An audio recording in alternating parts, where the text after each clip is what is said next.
আসসালামু আলাইকুম। এই পর্বে আমরা ব্যান্ডউইথ মনিটরিং নিয়ে আলোচনা করব। তো ব্যান্ডউইথ জিনিসটা আসলে কি? এটা আগে বোঝার চেষ্টা করি। তো ধরেন crossfoundation.com এখানে ভিজিট করলাম। ভিজিট করার পর সার্ভিসেস থেকে ডোমেইন এন্ড ওয়েব হোস্টিং এখানে ক্লিক করব। তো ক্লিক করার পর এখানে দেখতে পাচ্ছেন টেক্সট আসছে, ইমেজ আসছে। তারপর হচ্ছে এখানে বেশ কিছু ইমেজ রয়েছে। এখন এই যে একজন ভিজিটর এই পেজটাতে ভিজিট করলো, এই ইমেজগুলো বা টেক্সটগুলো যত মেগাবাইট স্পেস নিয়েছে সার্ভারে, এত মেগাবাইট ব্যান্ডউইথ খরচ হবে। ওকে, প্রত্যেক ভিজিটরের জন্যই। আশা করি বুঝতে পেরেছেন। ঠিক আছে, ধরেন আরেকটু সহজে যদি বলি, ধরেন এই পেজটার সাইজ হচ্ছে 1 মেগাবাইট। ফর এক্সাম্পল ধরেন 1 মেগাবাইট এই পুরা পেজটার সাইজ। এখন একজন ভিজিটর যখন ভিজিট করবে এই পেজে, তখন 1 মেগাবাইট ব্যান্ডউইথ খরচ হবে। ঠিক আছে, তবে আপনি যদি আরেকটা ব্যাপার বলে দিই, ক্যাশিং সম্পর্কে যদি জানেন, ক্যাশ প্লাগিং যদি কনফিগার করা থাকে সাইটে, তো সেক্ষেত্রে প্রথমবার ভিজিট করলে 1 মেগাবাইট ব্যান্ডউইথ খরচ হবে, ঠিক আছে, কিন্তু সেম ভিজিটর যখন আবার ভিজিট করবে তখন আর ব্যান্ডউইথ খরচ হয় না। ওকে, যাই হোক, তো এইটা ক্যাশিং নিয়ে পরবর্তীতে যদি আপনারা জানেন তখন এই ব্যাপারগুলো আরো ক্লিয়ারলি বুঝতে পারবেন। তবে বেসিক ব্যান্ডউইথের যে কনসেপ্টটা আশা করি আপনি বুঝতে পেরেছেন। আপনার সার্ভারে বা আপনার ওয়েবসাইটের পেজে image, video, CSS file, JS যাই থাকুক না কেন, ওগুলো যখন ভিজিটররা দেখবে, অ্যাক্সেস করবে, তাদের এখানে যখন লোড হবে, ওটা ব্যান্ডউইথ খরচ হয়েই লোড হবে। ওকে, এখন সার্ভারে ব্যান্ডউইথ লিমিট করা থাকে অনেক সময়। যেমন আপনি যদি আমাদের এই জায়গায় প্যাকেজে যদি দেখেন, যদিও আমরা এখানে আনলিমিটেড ব্যান্ডউইথ প্রোভাইড করতেছি আমাদের প্যাকেজগুলোতে, কিন্তু আপনি যদি সার্ভারে আসেন, সার্ভারে আসলে এখানে দেখবেন যে ব্যান্ডউইথ আমরা একটা লিমিট সেট করে দিয়েছি 1 টেরাবাইট, কারণ আনলিমিটেড সেট করা যাচ্ছে না সার্ভারে, এই জন্য আমরা ইনিশিয়ালি 1 টেরাবাইট সেট করে দেই। আর আমাদের যারা ক্লায়েন্ট রয়েছে, যারা আমাদের এখান থেকে এই প্যাকেজগুলো অর্ডার করে থাকে, তো তারা যদি কখনো এই 1 টেরাবাইট ব্যান্ডউইথ ক্রস করে আমাদের সাথে যোগাযোগ করলেই হবে, আমরা এটা ফ্রিতেই বাড়িয়ে দেব।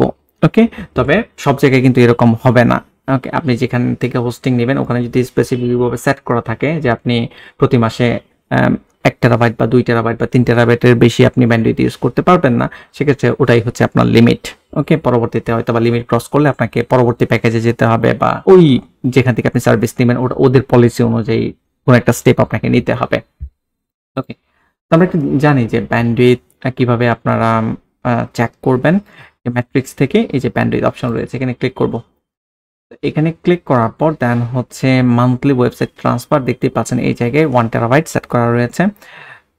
আমি আবারও বলতেছি যে আপনারা যদি আমাদের এখান থেকে ওয়েব হোস্টিং প্যাকেজ পারচেস করেন আর কোনো কারণে যদি মান্থলি এই 1 টেরাবাইট দেখেন যে আপনার হচ্ছে না, আপনার আরও বেশি প্রয়োজন, লিমিট ক্রস করতেছেন, তো সেক্ষেত্রে আপনি আমাদের সাথে যোগাযোগ করবেন, কন্ট্যাক্ট পেজ থেকে আপনি যোগাযোগ করবেন, আমরা লিমিটটা বাড়িয়ে দিব। ওকে, ফ্রিতেই বাড়িয়ে দিব, কোনো টাকা পয়সা লাগবে না। আর এখানে আপনি রিপোর্টটা দেখতে পারবেন যে পাস্ট 24 আওয়ার্সে কি পরিমাণ আপনার খরচ হচ্ছে। সবচেয়ে সুন্দরভাবে দেখা যায়, আচ্ছা একটু বলে নিই, past 24 hours, past week, past ইয়ারে আপনি দেখতে পারবেন গ্রাফ। এখানে তো আর ওইরকম বেশি ডাটা নেই, যেহেতু একদম ফ্রেশ সাইট এটা।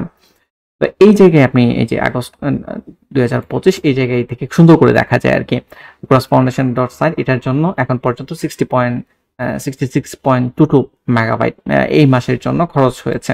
ওকে, আবার সাবডোমেন যদি থাকে সাবডোমেনের জন্য। তো এইচটিটিপি এগুলো হচ্ছে মূল ওয়েবসাইটে যারা ভিজিট করতেছে এই ব্যান্ডউইথগুলো খরচ হচ্ছে। আর এফটিপি তো ফাইল ট্রান্সফার প্রোটোকল, এটা যারা সার্ভার ম্যানেজ করে তারাই অ্যাক্সেস করে, ওটার জন্য আপনি দেখতে পারবেন। আর আইম্যাপ, POP3, SMTP ওটা হচ্ছে মেল সার্ভিস। তো মেল সার্ভিসের জন্য আপনি কি পরিমাণ ব্যান্ডউইথ খরচ করতেছেন, আপনার এখানে যে মেল আসতেছে, আপনি যে মেল পাঠাচ্ছেন, ওভারঅল এগুলোর জন্য কি পরিমাণ ব্যান্ডউইথ খরচ হচ্ছে, তো টোটাল এখান থেকে আপনি দেখতে পারবেন প্রতি মাসের জন্য। তো প্রতি মাসে যদি 1 টেরাবাইটের এটা নিচে থাকে তাহলে আপনার টেনশন করার কিছু নেই আমাদের সার্ভারের ক্ষেত্রে। এখন আপনি যেখান থেকে সার্ভার নেন না কেন, ওই সার্ভারের লিমিট দেখে নেবেন, জেনে নেবেন, তাহলে আপনি ওই অনুযায়ী স্টেপ নিতে পারবেন আর কি। আশা করি আপনারা ব্যান্ডউইথ সম্পর্কে ধারণা পেয়েছেন। Thank you.